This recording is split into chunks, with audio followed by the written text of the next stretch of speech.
Henry,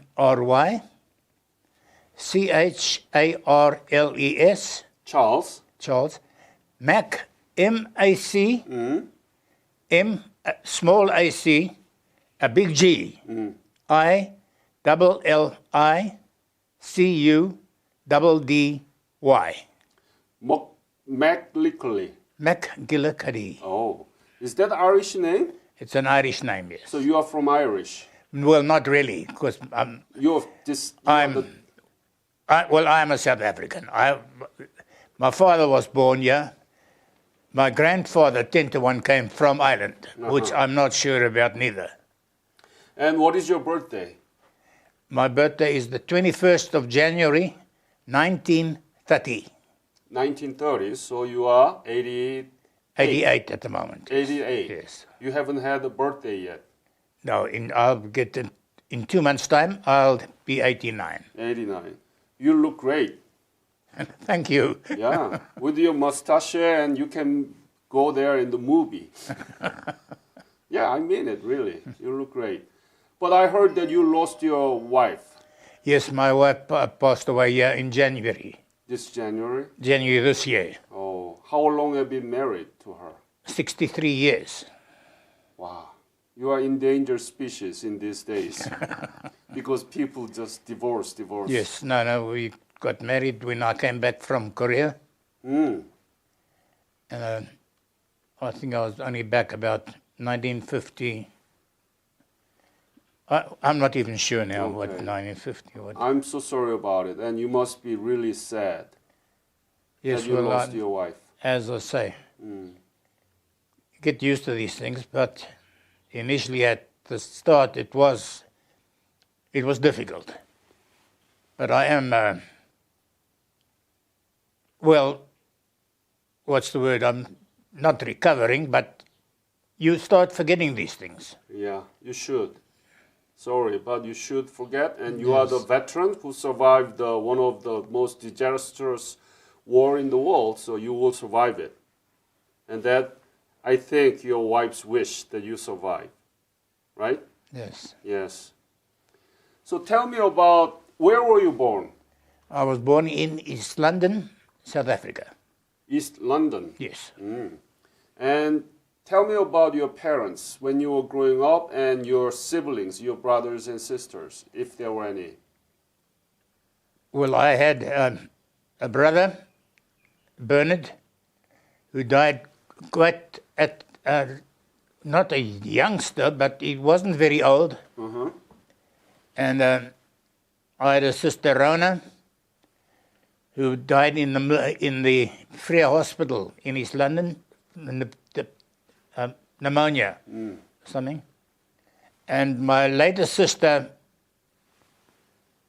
immigrated to New Zealand, and she passed away a couple of months ago. I'm sorry. So how about your parents? What do they do? Well, my mother was a housewife all her life. I never knew her to do anything else. And my father was a stonemason.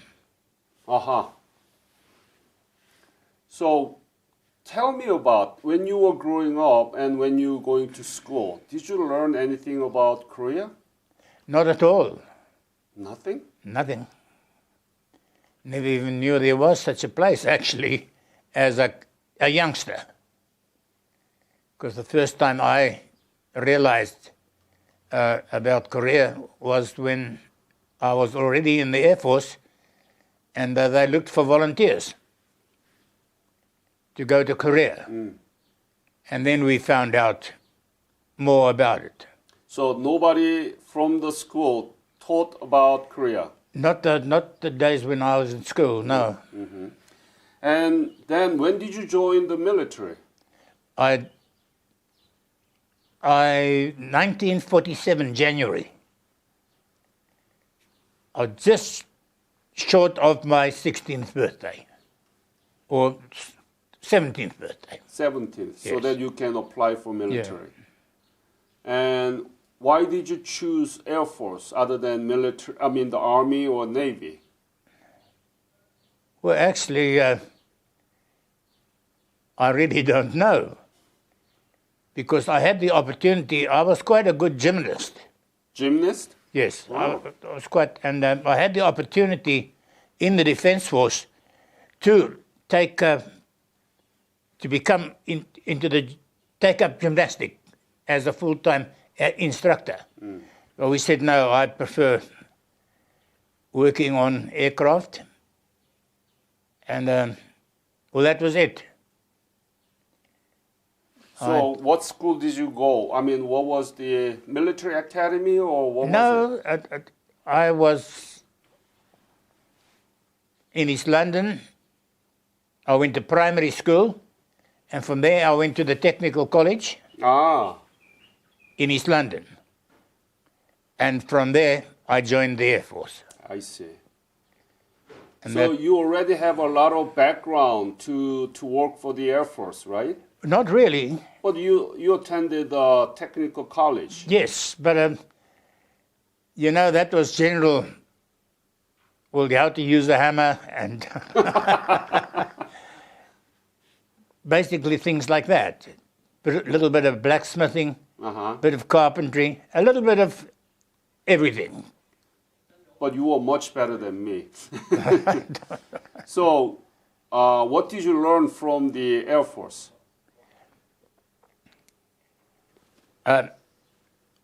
Initially, we had to do a military training, which parade ground and discipline and all things pertaining to the WhatsApp. And then that was 6 months, and then we were posted. I was posted from there.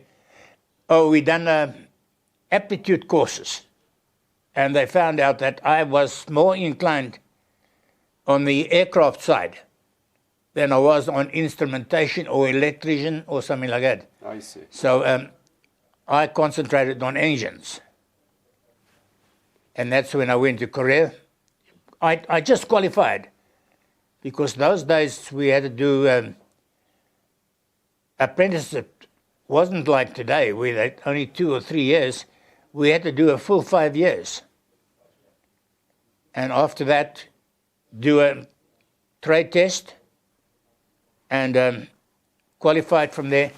And then it worked out basically that I had done about 6 years and I went to Korea. So, did you like working on the aircraft? Yes, very much so. Ah. Very much so. What kind of skill did you learn? And what aircraft did you work on it? Well, we worked initially, the Air Force didn't have many aircraft. I worked initially on at the workshops on engine overhaul, stripping of engines and assembling and getting them into a running order again. And that was in Harvard, mostly Harvard aircraft, Dakotas, PVs as we call it now, Ventura, and there wasn't a lot of aircraft. And then, of course, after that, I went to Korea, and there I done a familiarization course at a little town in Japan called Suigi. And that was a couple of weeks. American technical people giving us the course on the Sabre jet. Sabre. Yes. So that's F-86. F-86. Yes. Yes. So when did you leave for Korea from South Africa? Well, difficult. I can't remember these dates. What year? I'm not even sure. 1950s. 3. I'm just trying to think now. 47, 40, 47, 48, 49, 50, 50. 1951. Must have been about around about 1951. I've got it down somewhere, but I can't remember these things. Mm-hmm. And then at the time there was no Sabre in Korea, all Mustang. Sabres were already in Korea. Already in Korea? Yes. Ah, in 52. a 50, a 56, a 56, yes. Yeah. At 86. Yeah, I can't think of F86. that. Mustangs were still there, but I never worked on Mustangs at all. I I see. went on straight onto Sabre jets. So where did you arrive in Korea? Do you remember? Jinhae? I can't remember the dates. Jinhae. No? You don't remember? No, I can't. No. I've got it written on that thing Yeah. against the wall there. It gives me dates when I qualified. Well, no, not qualified. I'd done the course just to get an idea of the Sabre jet, the basic so we could work on them, you know. So did you find it difficult to, it's a new aircraft you never worked on before. Was it difficult? No, not really. Huh. In How my come? in my honest opinion is that whoops. It's okay. The Sabre jet was one of the finest aircraft that I've ever. I loved working on the Sabre. Let's put it that way. And then while I was there, they declared the armistice because I wasn't a terrific long time in Korea, a couple of months, and then it was all over. We came home with the ship, and that was quite a nice holiday. And back to and that was it. And that was how many years later? 40-odd years. So tell me about what was the most routine job what parts of the Sabre was kind of always had a problem? What kind of problem that did you actually work on the Sabre? You know, I think it's the Sabre jet. It really didn't have all that problems. It was you had to do servicings at certain flying hours. You would do an inspection on it, and it was all written down what you must do, and you'd get the odd hydraulic leaks, fuel leaks, or basically those things like that. Otherwise, the Sabre was a very good aircraft. So wasn't that difficult to maintain the quality of the aircraft? Not really. Uh-huh. Not really. How many of you were there at the time? You know, that's a bit difficult. Approximately, about... You know, it was all the different trades, like fitters, aircraft, airframe, electricians, instruments, safety equipment. They were all covered there, and they all had their specific work they had to do. And I was mostly in the inspection department where we done inspections. I see. Then you had the aircraft on the flight line itself. Those chaps, they would see to the refueling of the aircraft, oil and general maintenance. Tires, change tires, fix them or bump them. And then they would help strap the pilot in to the ejection seat, and they would fasten the straps, and they'd see that he's on his way. So you belong to the 2nd Squadron of South African Air Force? 2 Squadron, South Squadron, African Air Force, yes. What was your rank at the time? I was an air mechanic. Just mechanic? Just an air mechanic. But I had still you just were soldier. qualified. I just qualified in South Africa, so I didn't have the opportunity yet to have any rank at all. I came back from Korea. I was still an air mechanic. So you didn't have any military rank? No. I was, as they call it, the air mechanic. So then you were civilian? You were civilian or No. military? I You were was military soldier? I was an air mechanic, a private. Let's put it that way. Private. Yes, you were private. Yes. So, But only we weren't classified as privates. We were classified as air mechanic. I see.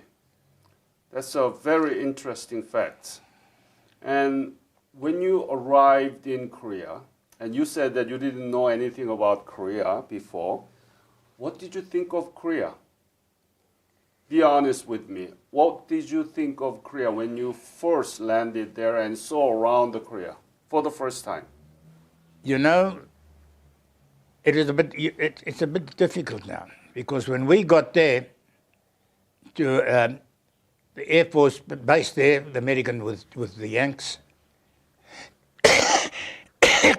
K-55, which was just out of Seoul. And the thing is, we had the opportunity to go into Seoul, and we were devastated because Seoul was flat. It wasn't there. Huh. It was just a devastating ruins where you went. The farmers, basically, well, they also I think they just done enough to keep themselves alive with basic farming. And there was farms around us, but we didn't have a terrific opportunity of really going into the farms. We went to a couple,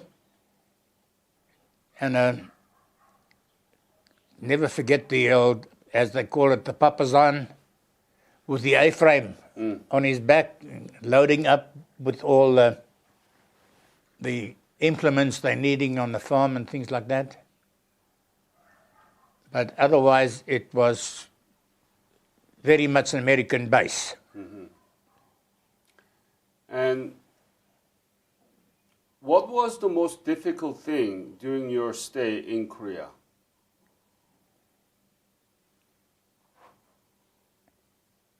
You know, I can't remember really. Was it coldness? Were you in there in winter?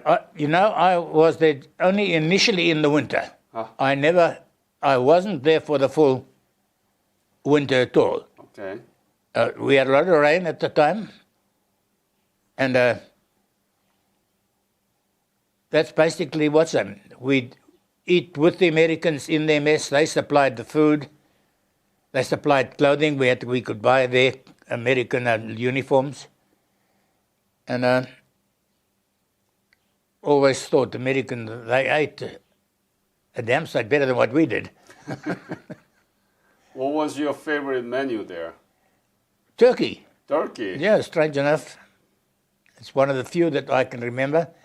But of course, the one thing that I can remember is that it didn't matter what meal it was, approximately, there was ice cream. The American loved his ice cream, that's for sure. We had ice cream for left, right, all the time. Ice cream for breakfast and lunch and dinner? Well, I wouldn't say for lunch, for breakfast, but for lunch and supper, yes. So if I can remember right. But I do know that we had a lot of ice cream. Were there any Korean soldier working with you? No, there was not, strange enough.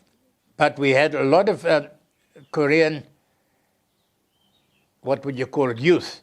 Yes. On the base.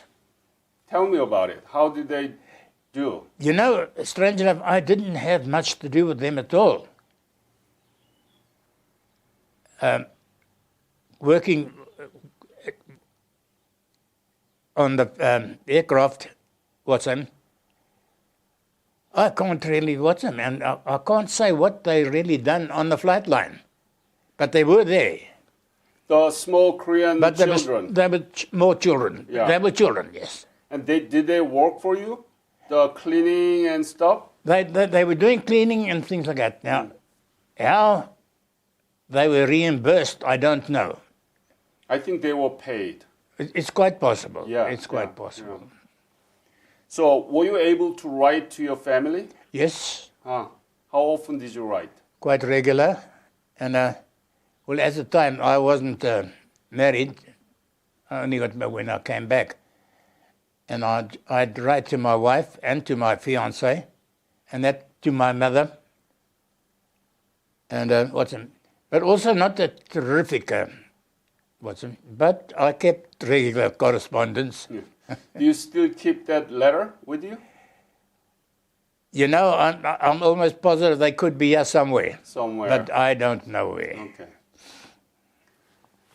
And have you been back to Korea since then? I went back for a very short visit, 1980. I'll never forget the date, 1980. 1980? Yes. Why? Why did you go?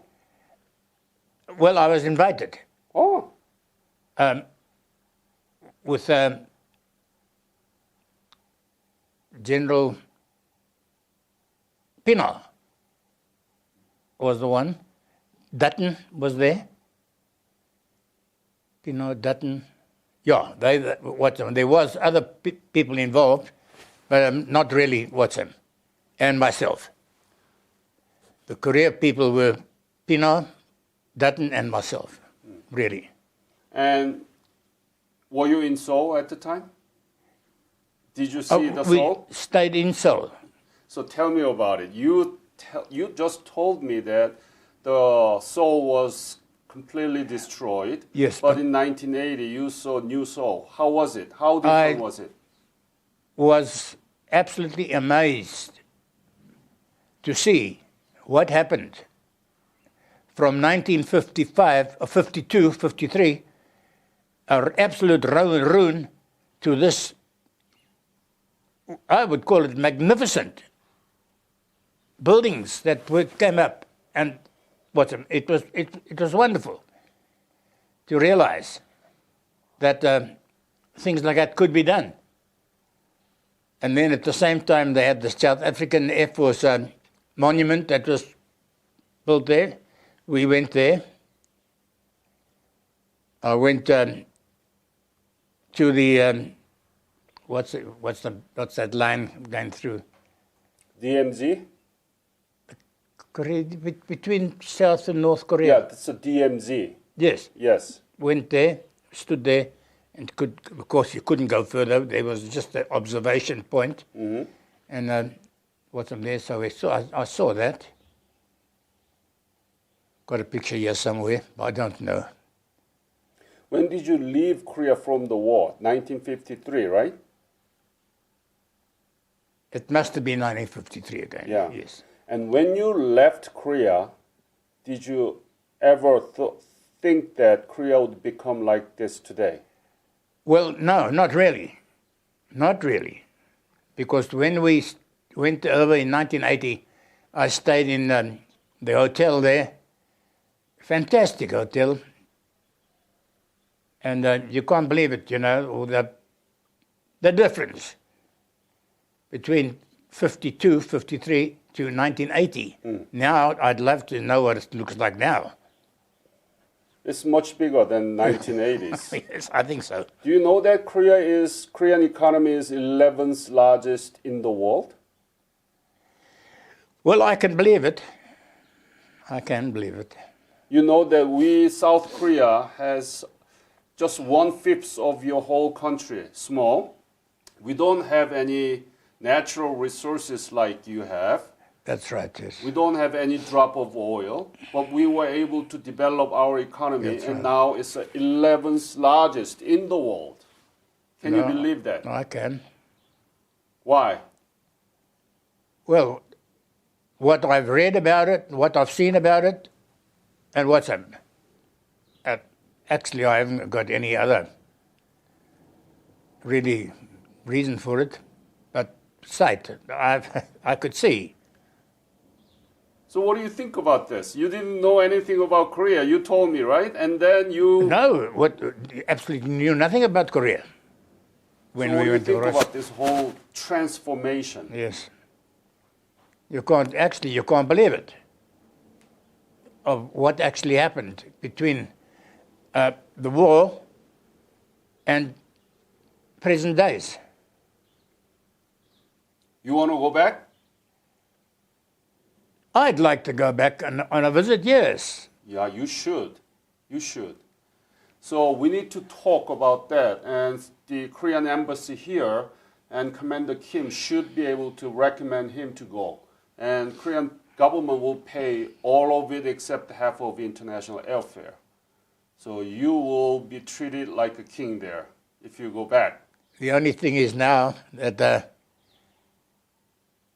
I'm scared to go anywhere because I'm going to kick off anytime. Don't think. So after you come back from Korea, what did you do? I was still in the Air Force. Mm-hmm. I stayed in the Air Force. I stayed in the Air Force until 1985. So I had just done 39, nearly 40 years in the South African Air Force. Mm-hmm. Then I was strange enough, I went to 2 Squadron, and I was further from Korea. I went to the depot, and then I came to 2 Squadron at Waterkloof, Mm-hmm. and I was a further just short of 20 years at 2 Squadron. Mm. And then I was posted to a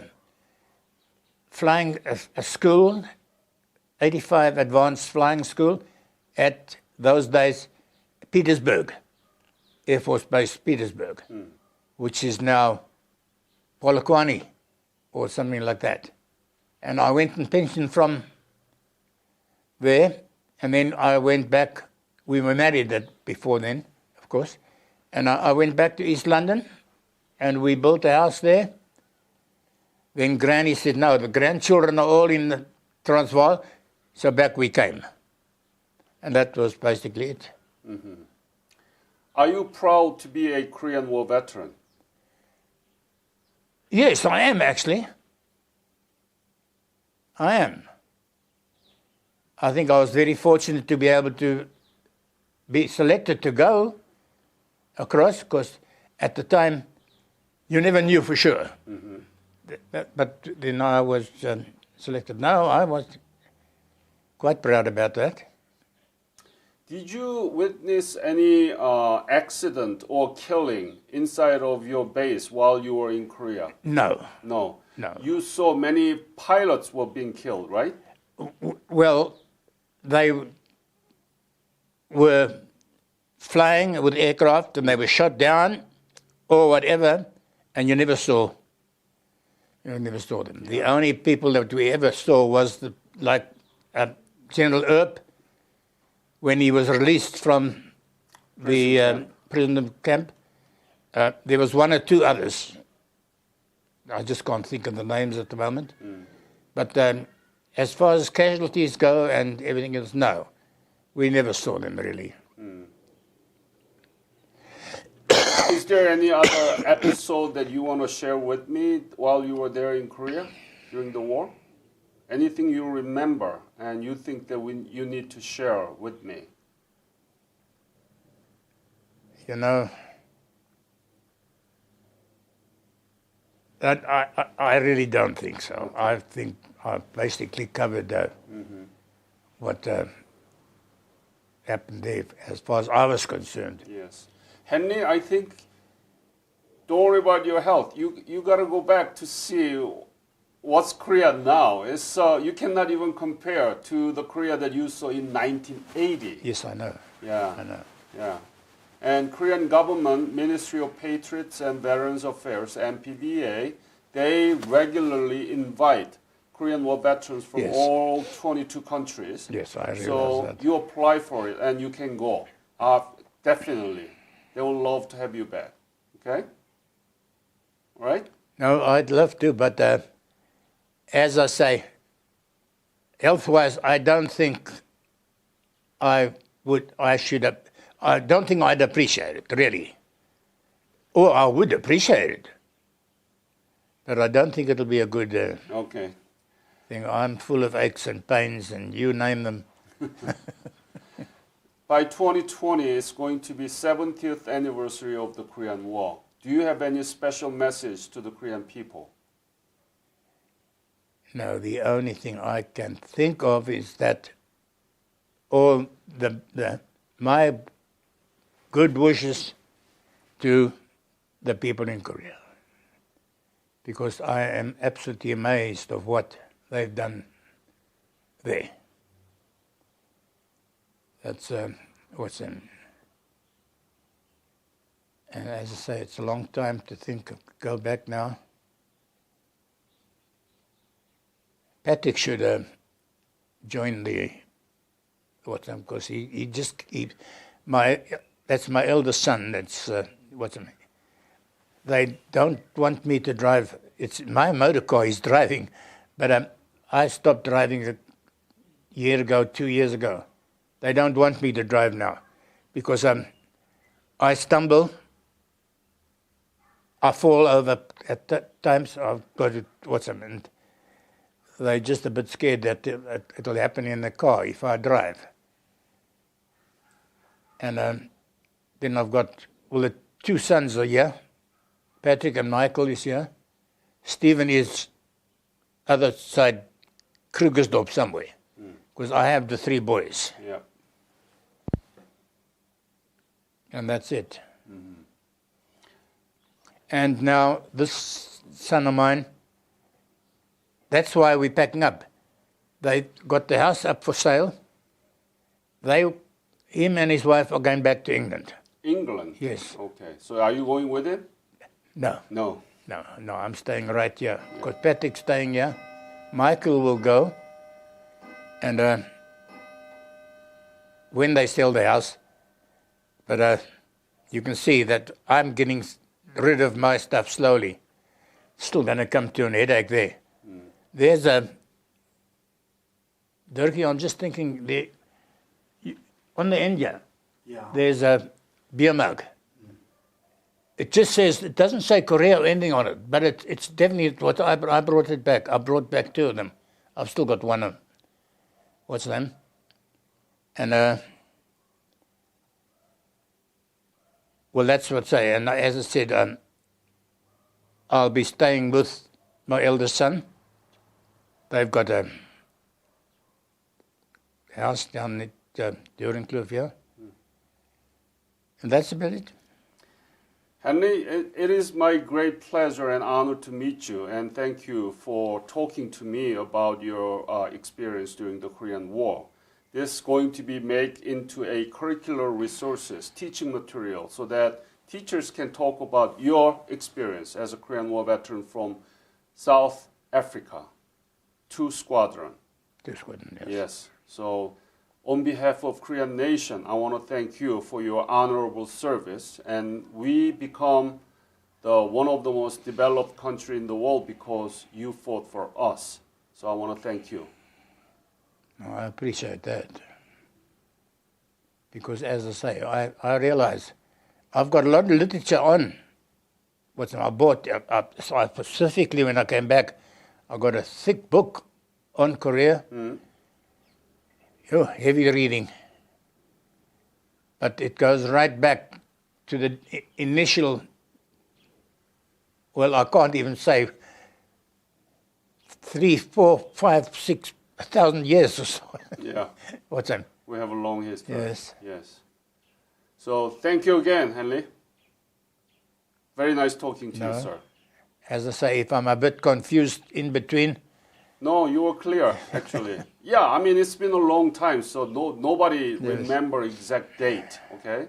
But you were very good, and I wish you the greatest health, okay? Thank you. Thank you, sir. I appreciate that. Yep. Thank you.